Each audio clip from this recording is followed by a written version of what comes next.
Hello, hello. Welcome, everyone. Thank you for joining us.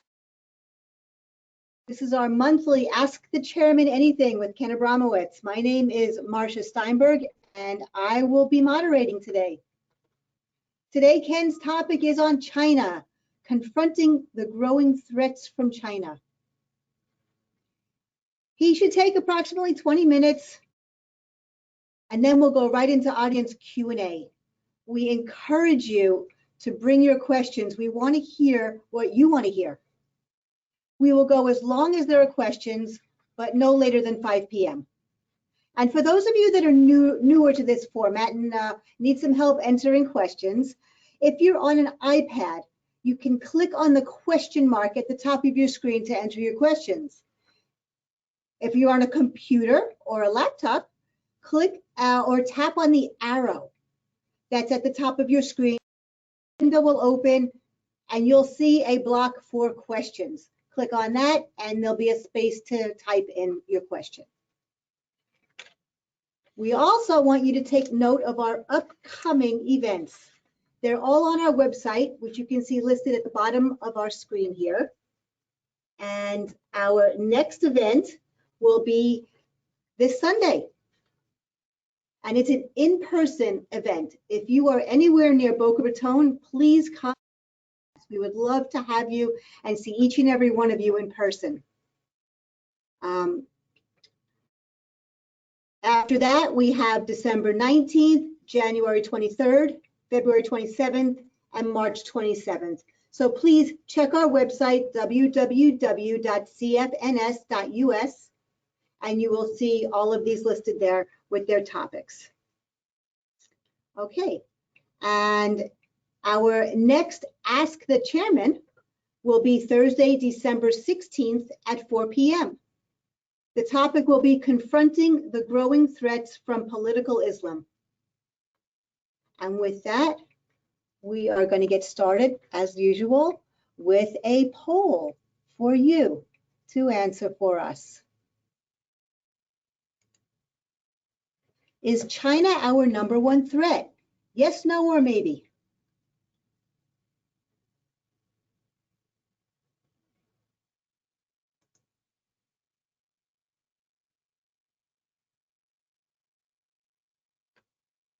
We're getting our responses coming in. I see we have a heavy hand on the yes button there. Couple more seconds. Anyone else want to chime in? All right, 80% yes, 20% maybe, 0 no's. All right, I have one more question for you. Does the US have a strategy to beat China? Yes, no, or maybe?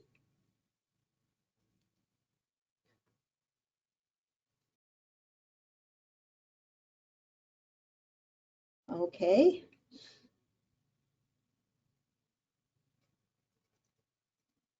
I'll give you another few seconds here. Yes, no, or maybe. Does the US have a strategy to beat China?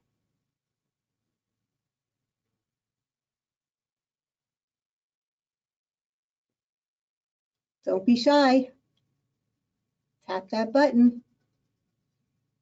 All right, we have 78% that say no, 22% that say maybe, and 0% that say yes. And with that, I will screen over to Ken to take it away. Okay, Ken, it's all you. Thank you very much, Marcia. It's great to see everybody virtually, so to speak, here together. And I look forward to seeing you in person on Sunday at 11 a.m. For our first speaker of this series, his name is Ayub Kara. He's not a household name, but he was a former Israeli minister. He comes from the Druze, D-R-U-Z-E, Druze community, which is a minority in Israel of 150,000, unusually pro-Israel minority. And he's going to be speaking about who are the Druze, and about also important is he was the pioneer of the Abraham Accords. So he's going to be speaking about his efforts to develop the Abraham Accords 9 years before they became called the Abraham Accords. Since he speaks Arabic, he was asked by Prime Minister Netanyahu at that time to head up the effort to improve relations with the Muslim Arab countries, which then 9 years later set the stage for the formal agreements, which we now call the Abraham Accords. So everybody will find it doubly interesting to learn about what are the Druze people, and equally important for the seminar is how did the Abraham Accords come about? So now let me focus on the issue of today, which is China. And as Marcia mentioned, I'm going to speak for 15, 20 minutes and then answer your questions as long as you have questions until 5 o'clock. When you look at the Chinese threat, or actually any threat facing America, by the way, I should preface this, is China the #1 threat facing America? For the questions that were just asked in the poll, it's actually a complicated answer. As an individual competitor, China is #1. So in that sense, that anyone who said yes, that they were correct in that. But actually, the #1 threat that I identified facing America is that we have numerous threats from numerous countries, both external and internal to the country. So the #1 threat, in my terminology, is how do you manage the multitude of threats that we have? I've identified that we have approximately 15 bad guy enemies, and there's approximately 6 forms of warfare, which I'm going to go through.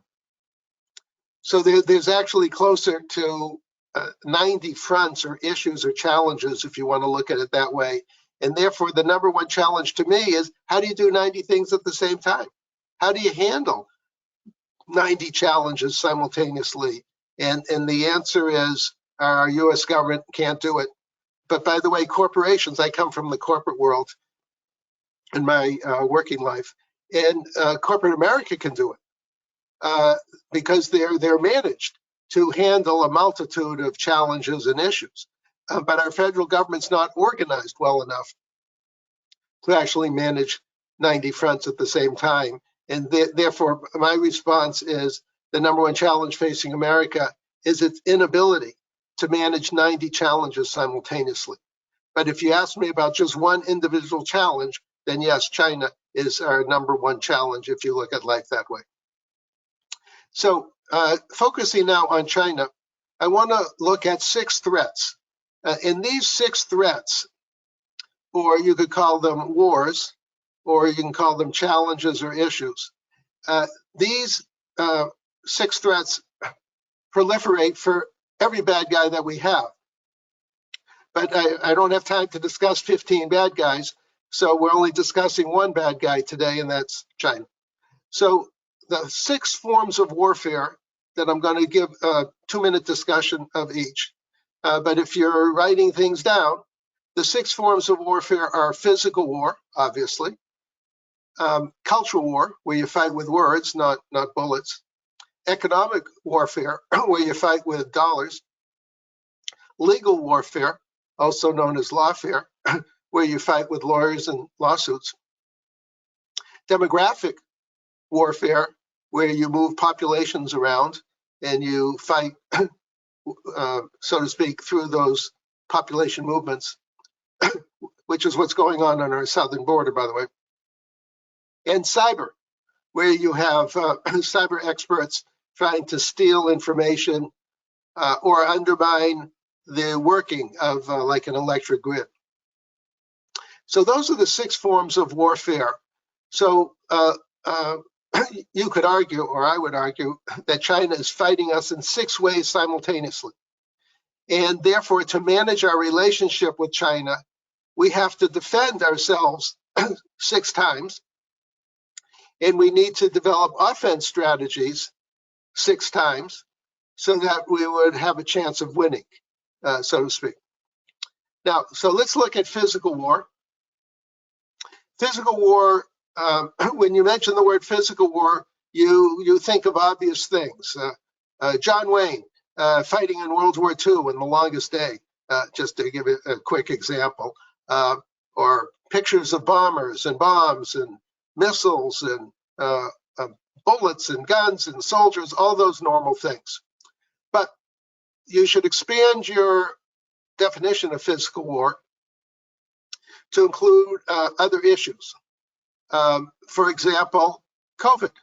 I would call COVID biological warfare by China against America. My guess is the virus escaped by mistake, but then having escaped, China had a 1-week period of time to decide whether they should contain the problem within China or export it around the world, and they made the decision to export it around the world. That's biological warfare. Fentanyl, which is an opioid, very dangerous in very small quantities. The Chinese are shipping to Mexico, and then their friends in the drug cartels are shipping it to America and killing about 100,000 Americans per year. COVID, by the way, killed about 750,000 Americans. So if you add the two together over a 2-year period of time, in 2 years, in round numbers, the Chinese killed 1 million Americans. You don't see that in the newspaper because they didn't do it by dropping a bomb on Atlanta, so to speak, and 1 million people died. Then obviously you would know about it.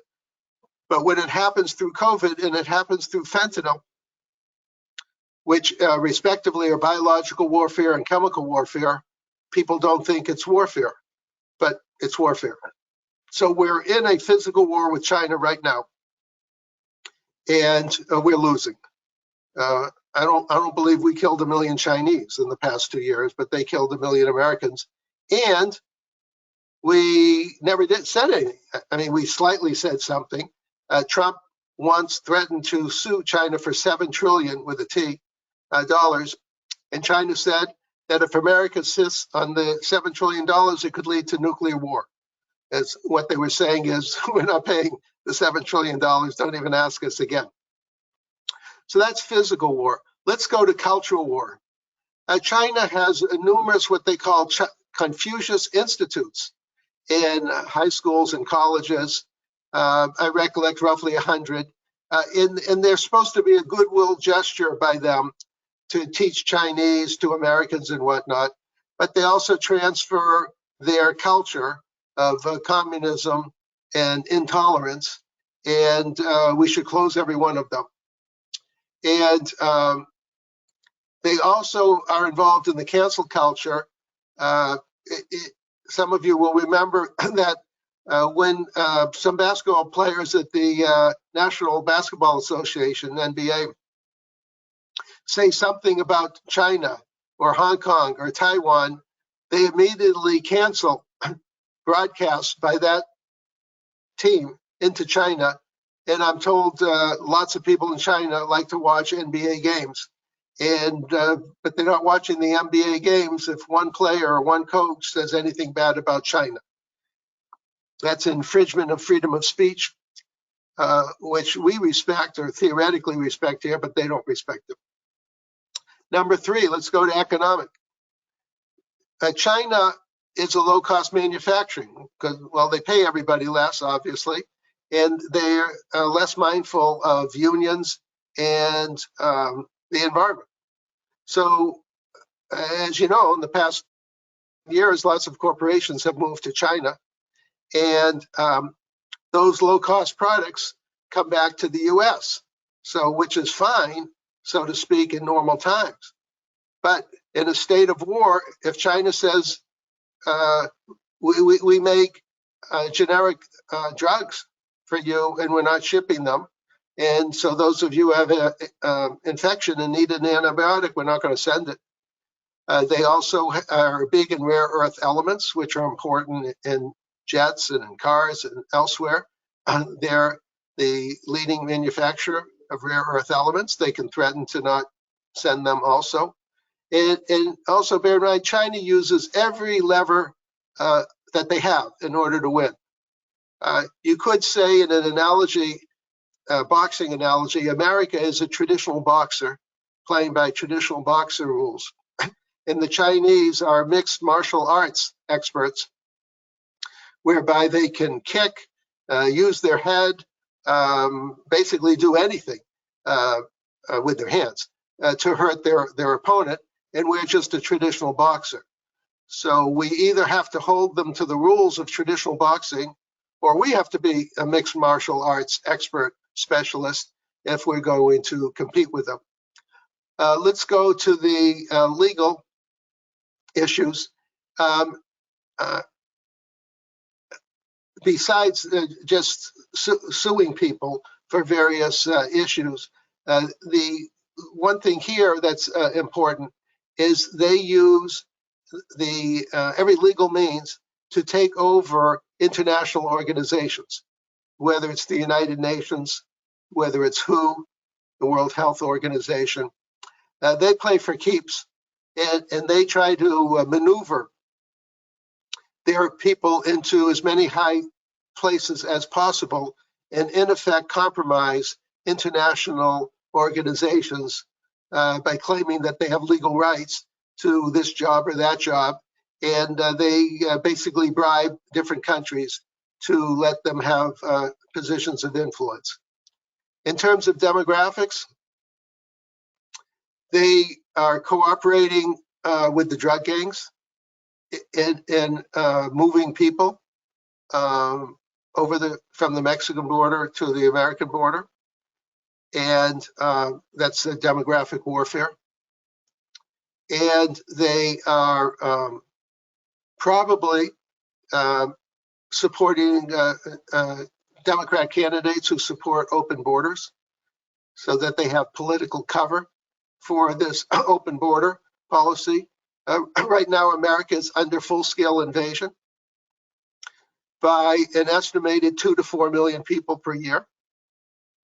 If this continues for another 4 years, we'll have around the numbers 10, 15 million undocumented immigrants. And I'll just guess 10, 20% of which are either drug dealers, professional terrorists, recruiters for terrorists. So we have a massive national security challenge coming up.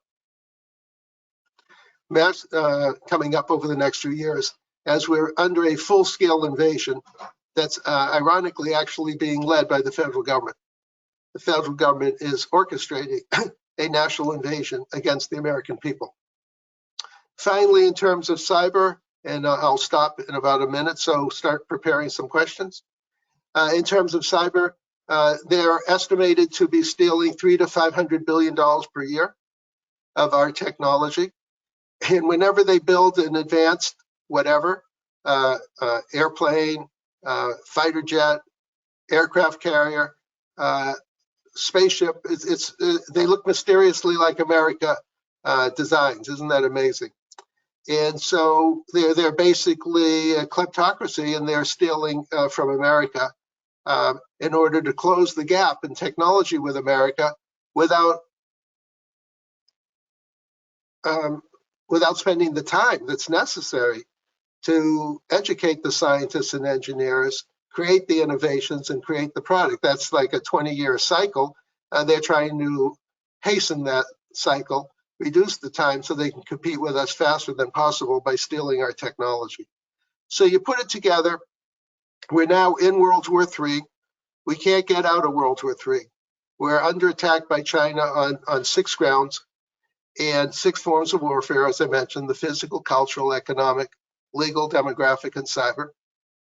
And we have no strategy to stop them, and no strategy to protect ourselves, and no strategy to destroy them.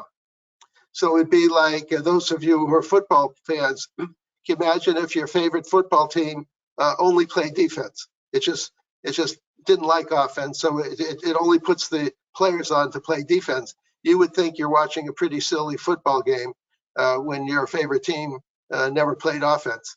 Obviously, your team would never win because you can't win solely on defense. So that's my quick summary of the state of affairs. And it's not wonderful, but it is fixable. And not by this administration, but in a subsequent one. So it's now 20 past the hour. So let me stop here and let's see what anybody wants to talk about. Okay, let's start with our first question. Can you comment on the new hypersonic tech China has developed and the ramification to U.S. security? Sure. Hypersonic missiles are in the first category that I discussed, physical warfare, also known as kinetic warfare, which is what people traditionally think of as war. I just added to it COVID and fentanyl. And by the way, arson is another form of physical war. I'm not accusing the Chinese of being involved with that, but whenever I do hear of a fire somewhere in the world, I always wonder if some arsonist created it and why did they do that. But anyways, on the hypersonics, I'm told from what I've read is that America was working on this 20 years ago and developed it to a reasonable extent. And then it, for some reason, the country didn't pursue it very much, and around 10 years ago, and then there was a lull, and now in the past several years, the country's refocused on hypersonics. Meanwhile, the Chinese and Russians stole our designs and didn't hesitate 10 years ago, and they're now going full steam ahead to gain an advantage over the United States. So, pretty sad situation. But America obviously has to devote the resources, and I'll guess that we are devoting the resources so that we can have something deployable in 2, 3, 4 years or so. So you never want to have a competitor obviously have some major advantage over you. That's how you get yourself into wars. The key to getting yourself out of wars is to have advantages over somebody else and not use them. But with the implied threat that you can use them causes other countries to behave more reasonably, so to speak. And so if China and Russia build up any significant advantage over the US, it can lead to war because they may think more highly of their abilities to get away with it. So it's not a great development, and we have to fix it, and I'm sure we have lots of people spending lots of money to fix it. This is not this is a bipartisan issue. I don't think anybody in the country wants to get blown up by China or Russia in a physical sense. What else do we have, Marcia? You spoke about the Confucius Institutes and you think we should close them, but what about the other universities? How do we protect them and stop the Chinese? Stop the Chinese from doing, besides Confucius, what else? In the other universities, you know, the mainline universities in the US. Right, well, our politicians, just for example, are not allowed to take foreign contributions. So I think we should do the same thing with universities.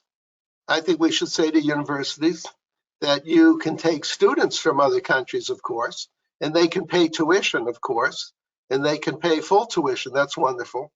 But you can't take money for a program, a professorship from outside the US, just as politicians can't accept contributions from outside the US. I think the universities have been corrupted because any not-for-profit organization is desperate for money, and money often comes with strings.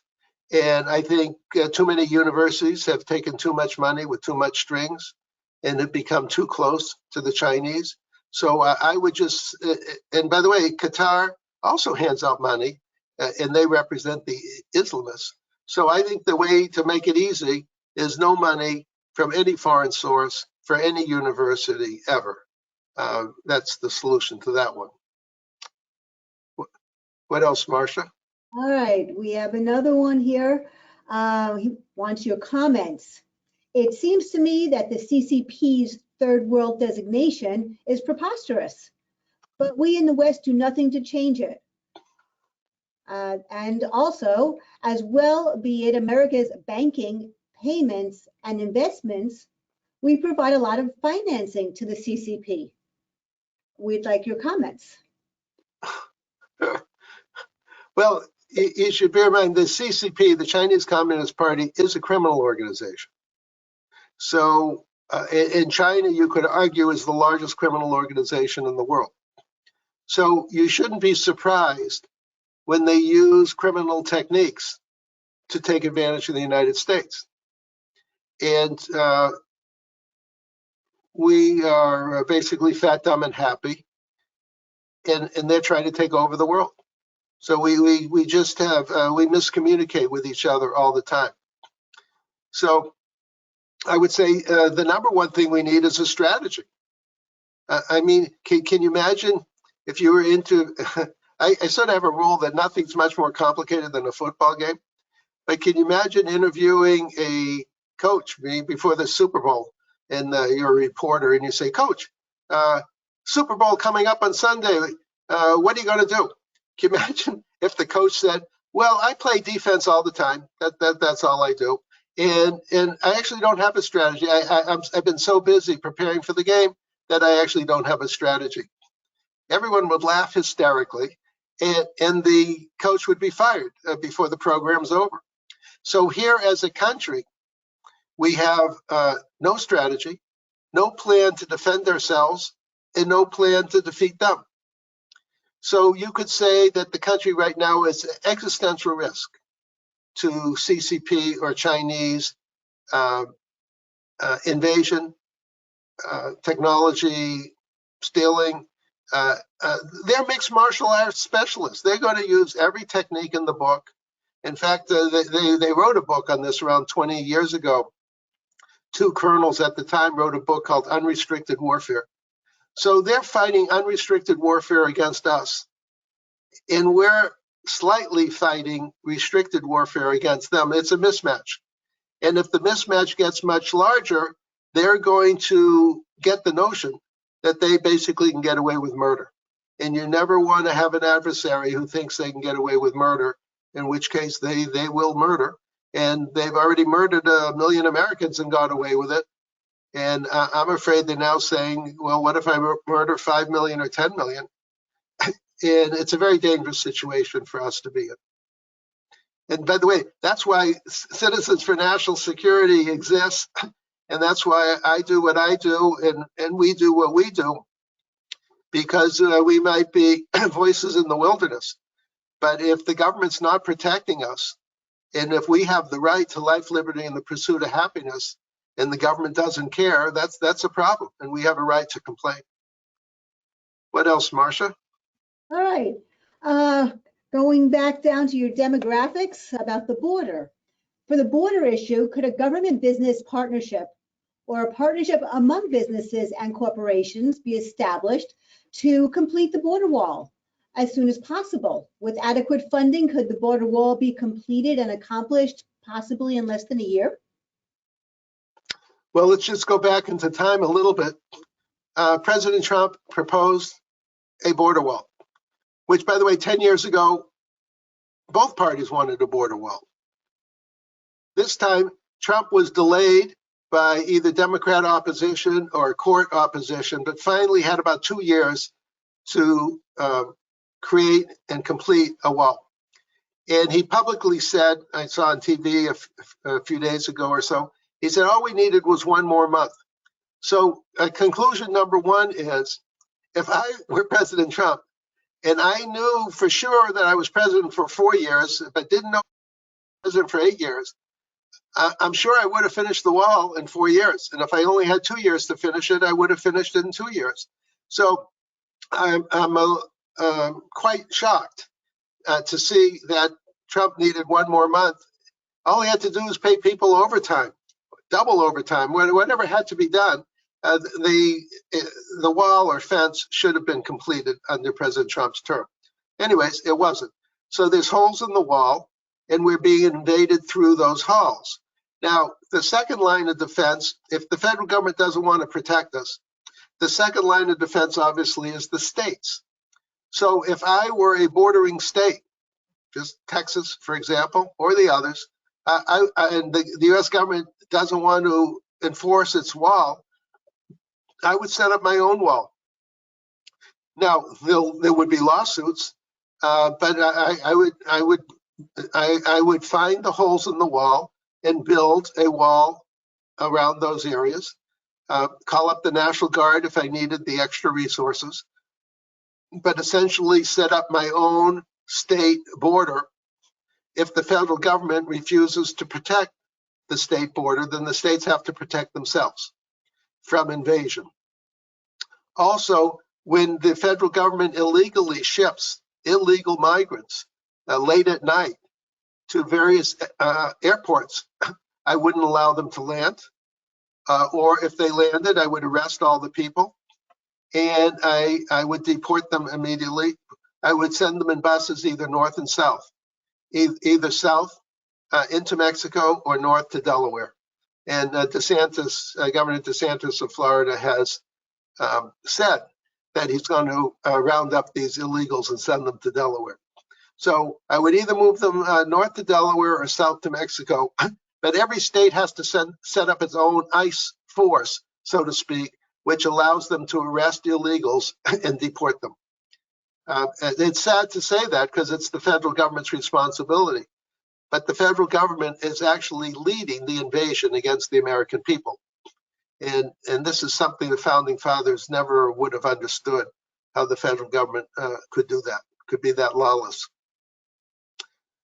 What else do we have, Marcia?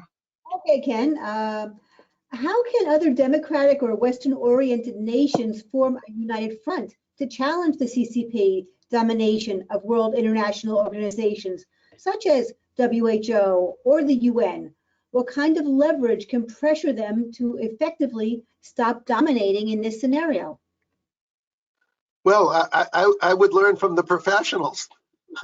I would learn the Chinese techniques to take over, intimidate, bully international organizations, move my people up, basically by bribing other nations to vote for my candidates.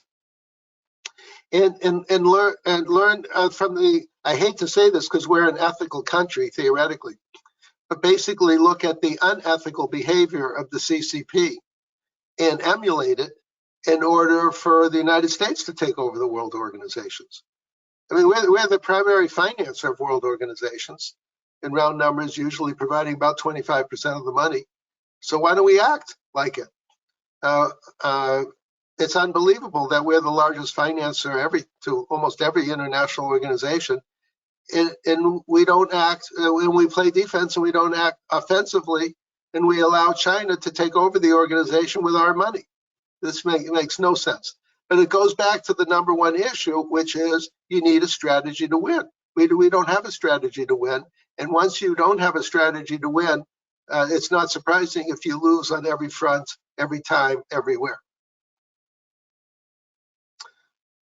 What else, Marcia? Okay, it's pointing out, somebody's pointing out here that we have a space war as well with China. Are we able to protect our communication satellites?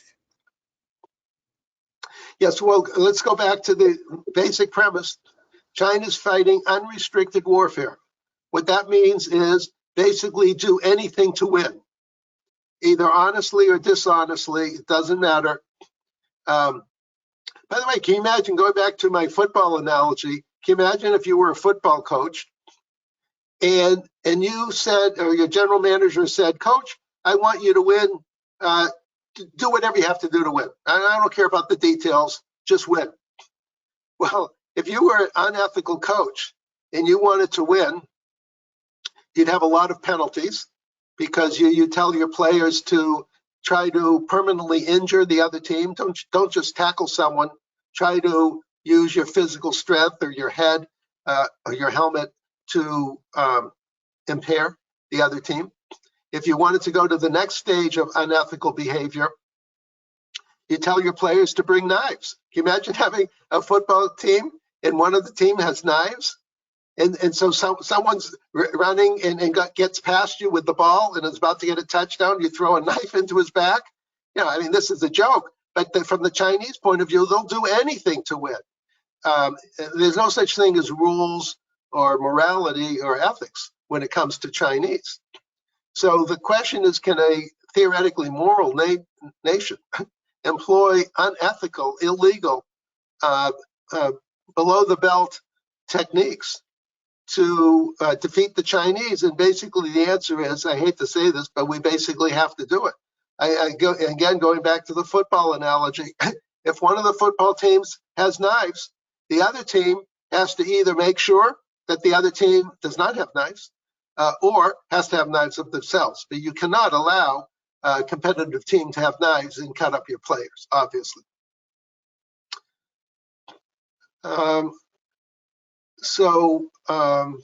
Marcia, what else do we have?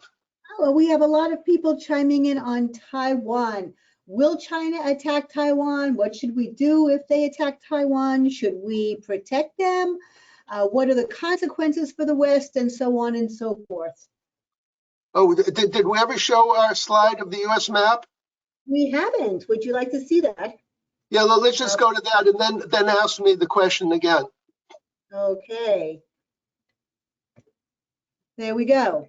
So, what should we do relative to Taiwan? Should we protect Taiwan? Will China attack Taiwan? Will they try and take it over? And what are the consequences for the West if China does take over Taiwan? Okay, fine. So let me answer that in 60 seconds. We have this map in front of us, and these are the 10 fronts that America's fighting. And just to repeat something that I said a few minutes ago, the number one challenge is, how do you win on 10 fronts simultaneously? Now, the China front is number 9. Now, that's the most important front here. But as I mentioned, there's 2 ways to look at a map like this. One is, let's focus on China, number 9. The other way to look at it is, let's have a strategy for each of the 10 fronts so that we both have defense and offense against the enemies highlighted in the 10 different fronts. So now let's go to front number 9, the Chinese front. China, as you know, everyone knows, took over Hong Kong in the last year or so, illegally, unethically, immorally. They had signed a treaty with England, with America as an observer, saying that they would honor Hong Kong's independence for 50 years, which was supposed to end in 2047. They unilaterally abrogated that treaty and took over Hong Kong last year, under President Trump, by the way. And what did President Trump do about it? Nothing. And that was a pretty sad situation. We should have done something, and we did nothing. Well, when you're dealing with dictators and tyrants, and they do something bad, and you say nothing, you should expect them to try to do something bad again. I mean, it's just human nature if you're a criminal. And so the question is, will they take over Taiwan while President Biden is president, on the theory that they can get away with it, and if Trump or someone stronger comes back, they may not get away with it in the future. So I would say next year is the maximum risk year for Taiwan, because in the elections in 12 months, the Democrats will lose the majority in the House and Senate. But for the next 12 months, it's clear sailing ahead for China or any bad guy. I mean, the question is, why doesn't Russia take over the Ukraine? Why doesn't Iran develop nukes and put them on missiles? Why doesn't China take over Taiwan? It's only 100 miles away. By the way, why doesn't China take over Japan? Why not Japan? And so look for the next 12 months to be, in general, chaotic, as the enemies of America sense that they have a window in time that's unique, whereby America will not defend its interests for the next 12 months, and it's clear sailing ahead. So if I were Taiwan, I would make a whole bunch of changes like right now. And if I were the US, I'd make a whole bunch of changes. But to make it simple, if I were Taiwan, with their roughly 30 million people. I would spend a lot of time looking at Israel with its roughly 10 million people and try to emulate the power that Israel has become. Israel, being a small country, has a modest force of soldiers, but it has a huge reserve force, as soldiers are expected to be in the reserves until, depending on the unit or whatnot, till the age 40 or 45. And I'm told that Taiwan does not have well-trained reserves. So it has an army, call it a modest-sized army, but not a big reserve force. So if I were them, I'd spend a lot of time in Israel and emulate Israel, whether it's a reserve force for their soldiers, whether it's a mandatory draft, whether it's acquiring higher-end technology products. And if I were the U.S., I would drive one of our aircraft carriers to Taiwan, just leave it there, so to speak, as a floating base, and dare China to attack our aircraft carrier. I also would call Taiwan, I would give them the same protection as NATO countries, whereby we guarantee, if anyone wants to believe our guarantees anymore, we theoretically guarantee that if one of the NATO countries gets itself into a war with Russia, we will come to their defense. I would say the same thing about Taiwan, so that everybody knows if Taiwan gets attacked by China, it's just like attacking Hawaii or California. And America will defend Taiwan just as we would defend Hawaii. And so there's a number of changes that can be made very easily, but you need strong political leadership in America and Taiwan to make it. And if I were them, I would act with very fast speed, because as I said, 2022 is maximum risk year for Taiwan. Okay, so Marcia, you can take the map off now. And we can go to another question. Okay, where questions are slowing down, we still have plenty of time. If anybody else wants to hear from Ken on a specific topic, please go ahead and plug that in. There was one more question that came in, and you seem to have touched on it though, but what about Japan? What if China goes after Japan? Well, I would treat Taiwan and Japan similarly. I would announce that, in effect, give the NATO guarantee, which is an attack on Taiwan or attack on Japan is attack on America. And that's number one. Now, number two, concomitant with that, is I would say to Taiwan and Japan, you guys better get your act together, because we don't really want to have to fight your war. We want you to be so big and strong and so capable, like Israel, that Israel, by the way, has an expression, we want to protect our security by ourselves. Taiwan and Japan should also be expected to protect themselves by themselves, with America as the helping hand, so to speak, behind the curtain. So I would encourage Taiwan and Japan to basically double, triple, or quadruple their military spending over the next 1 or 2 years. And simultaneously, I would add an American guarantee. But it's a little strange for America to guarantee the safety of Taiwan and Japan if Taiwan and Japan don't want to be safe. I'm told that a number of people in Taiwan say, well, what tragedy is there of being part of China? And maybe some Japanese feel that way. Also, being given Chinese corruption techniques, they could well go to a number of generals. Imagine if, pretend you're a general in Taiwan, you spent 30 years working up your way, the ladder in the military. You're a general and you're getting paid whatever generals get paid. I don't know, but let's just say $200,000 a year in American terms.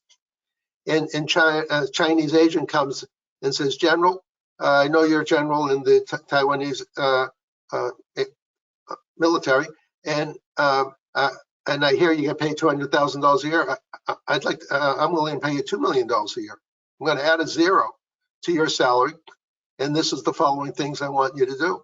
And when we invade the country, I want you to make sure you switch to our side quickly, but I'm going to be paying you $2 million a year on top of your $200,000 a year from the Taiwanese government.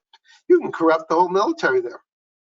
And so, but my basic premise is if Taiwan wants to stay independent and Japan wants to stay independent, and they spend the money, time, energy to be independent in terms of a military, I think America should be there and say you're just as important as France or England, whatever, and we're going to be there to protect you. That's how you avoid wars, by the way. When the bad guys know that America says you touch Taiwan and you touch Japan and you're in a full-scale war with us, and I wish you a lot of luck if you have any people left in your country at the end of the war, they go, okay, all right, no, I was only joking. I didn't really want to take over Taiwan or Japan. But right now, our government basically is not trusted. We're the laughing stock of the world. The American government has no credibility, military, no credibility. If I were in Taiwan or Japan right now, I'd be in a state of panic. Whether I'm an individual, whether I'm a businessman, military leader, politician, those countries that are massive existential risk over the next 12 months. All right, thank you all for your participation. Our next question is, your map that you put up there, have you made higher tier members of the Biden administration aware of this map of the 10th front attack on the US? Well, I would have difficulty. I mean, I talk to about 100 politicians a year, and I have a basic rule. I try to help everybody think, and I don't care who they are. If they want to think, I'm happy to think. I give 100 speeches a year to governors, attorney generals, congressmen, and senators. My average speech is 5 minutes. Sometimes it's 1 minute, but I'm always giving advice to people. Some of you may not believe this, but no Democrat has ever asked me for advice. Now, I am friendly with Joe Lieberman, and we had he's an online Democrat, and we had a pleasant conversation together. So that would be an exception. But if any of you have any friends who are Democrats and want me to talk to them, I'm happy to talk to them in a non-political way, just discussing national security. But as a general comment, now the Biden administration is essentially behind each of the 10 fronts. In other words, they are either directly or indirectly working with our enemies to undermine the country. I know some people may think that's a little strong, but if you'll notice, every time the Biden administration makes an announcement of any policy, and you say to yourself, in whose interest is that policy?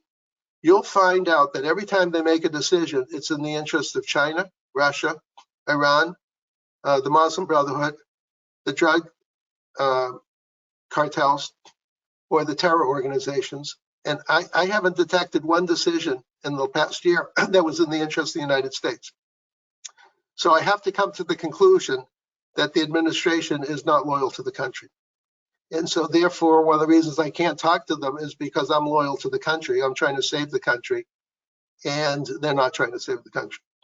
And so that's, but if anyone sees anybody that you think could be open to listening to non-political advice, I'm happy to do that because I do it anyways. All right, a few more questions have come in. Can you talk about the need to decouple from China, especially the pharmaceutical industry? Well, I come from the healthcare industry. I spent 40 years in the healthcare industry. I have the highest regard for the healthcare industry. When I think about what doctors can do for you, for me, for us, today versus what they could do for us 40 years ago when I broke into the healthcare field from the business point of view. I'm just amazed.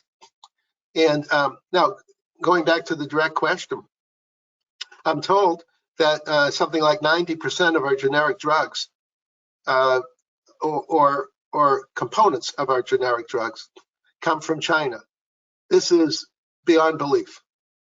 Now, if you talk to a given company and they say, look, I'm buying some raw materials from China, it's $1 a pound, just to pick a number out of the air. And if I buy it in the US, it's $5 a pound. So if I buy it in the US at $5 instead of $1, I'm going to obviously make less money, and I'll be less competitive, and I'll get less market share, and it'll hurt my business. Why should I do that? So we have to, since we don't believe in coercion, we don't want to say to that drug company, you will pay $5 a pound for some ingredient instead of $1 from China, or we're going to put you in jail. You know, we don't say things like that to people, and we should say things like that to companies. But we should think of ways to incent them to do that. Lower corporate tax rates is one way to do it. Another way to do it is just through pleasant requests, so to speak, pretty please. And there's companies are always looking for the government for help for something, and you can always imply that when you need some help from me for something else, as long as you maintain this imbalance in your supply agreement, you'll be a persona non grata in Washington. That might be a way to gain their attention. But rare earth elements. We at CFNS published something a year or so ago on rare earth elements, where China dominates that. And now that field, and they threatened in the past to withhold rare earth elements if when we do something that they don't like. They say, well, I guess you don't need any rare earth elements anymore. So we should look at all products that we buy from China. And if their market share is above 50%, whether it's rare earth elements, whether it's pharmaceutical ingredients, whatever the issue is, solar panels, we should have a national imperative or a national policy to make sure that Chinese market share of any product does not exceed 50% of whatever it is, because that's a dangerous situation in the hands of professional bullies, because China, as we discussed, uses every means possible to defeat its enemy. The general theory is that if there's 100 different things you can do to an enemy, I mean, I made it simple into 6 things. So let's go back to my analogy of 6. If you can defeat an enemy using 5 of those techniques that don't require blowing things up, then use all of those techniques to undermine your enemy, because you don't want to blow up America if you're China.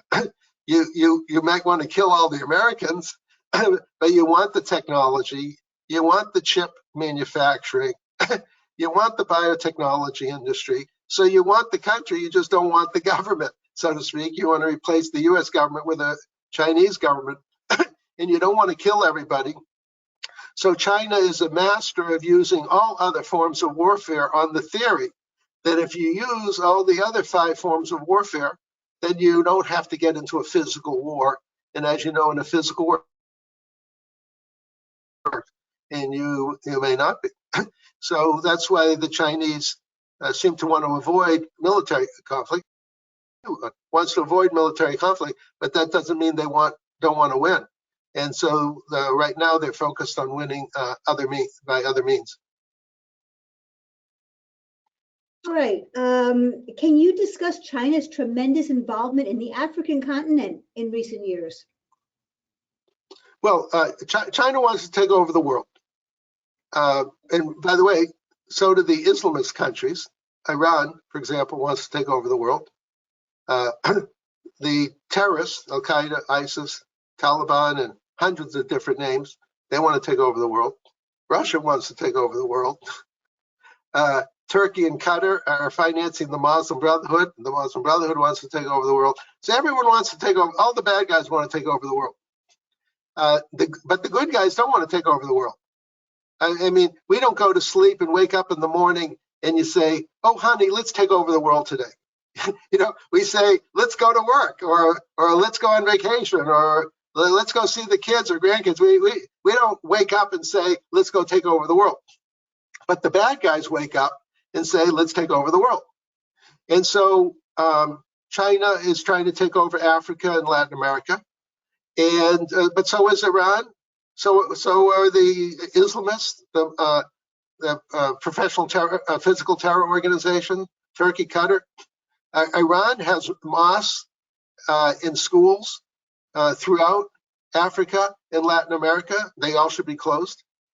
And so in 1823, we had the Monroe Doctrine, which was obviously from President Monroe at that time, to protect us from foreign invasion,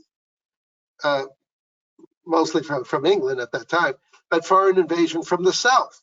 I think we should reintroduce the Monroe Doctrine, and we should defend ourselves in the South from China, Russia, Iran, Turkey, Qatar. All the bad guys are invading Africa and Latin America as we speak, and because they have strategies to take over Africa and Latin America, we have no strategy to defend ourselves or our friendly governments there.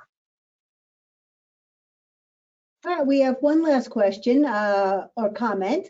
For strategies to win, could examples from World War II and General Eisenhower be reviewed as a start toward compiling a contemporary strategy for the United States? That would be a nice start.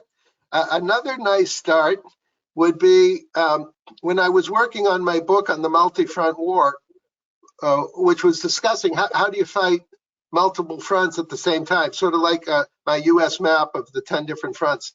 How do you fight 10 fronts at the same time? I happened to meet an author and former government official, Norman Bailey. He wrote a book. He was involved in the Reagan period, and he was on a team that Reagan charged secretly with developing strategy to destroy the Soviet Union without military means. And sort of like China's unrestricted warfare strategy against America. He and his team put together a policy, which Reagan approved, of how to undermine the Soviet Union and defeat the Soviet Union. It was done quietly, wasn't in the newspapers, but they did it and they implemented and they succeeded. So I would use that as a model, because World War II model is you just keep dropping bombs on someone until they unconditionally surrender. I like the Norman Bailey model, the Reagan model, which was let's undermine our adversaries legally in every way possible so that they literally crumble of their own weight, and rather than blowing them up. Sort of the Chinese strategy in reverse, unrestricted warfare, quietly implemented to destroy our key enemies. It's time to do that. So I guess we're out of time, I think. And I want to remind everybody of our upcoming events, our in-person events coming up in Boca Raton. If you're anywhere near Boca Raton, Florida, please come and join us. We would love to have you there. And I want to thank everybody for your participation and your terrific questions today. And we would love to see you at our next, will be on Thursday, December 16th at 4 p.m. That's our next webinar. And Marcia, thank you for your time. And let me also add that with November 21st coming up, it's a Sunday, it's obviously the first real life seminar from us, and since we had a year of COVID Zooms or webinars. Please not only come yourself, but bring some friends, because I'd like to have as many people show up as possible for the first seminar of the season. So friends, guests are exceedingly welcome. Children, grandchildren, and we look forward to seeing you on Sunday. All right, thank you everybody for joining us, and we will see you next time. Bye-bye now. Bye-bye, thank you. Thank you, Marcia.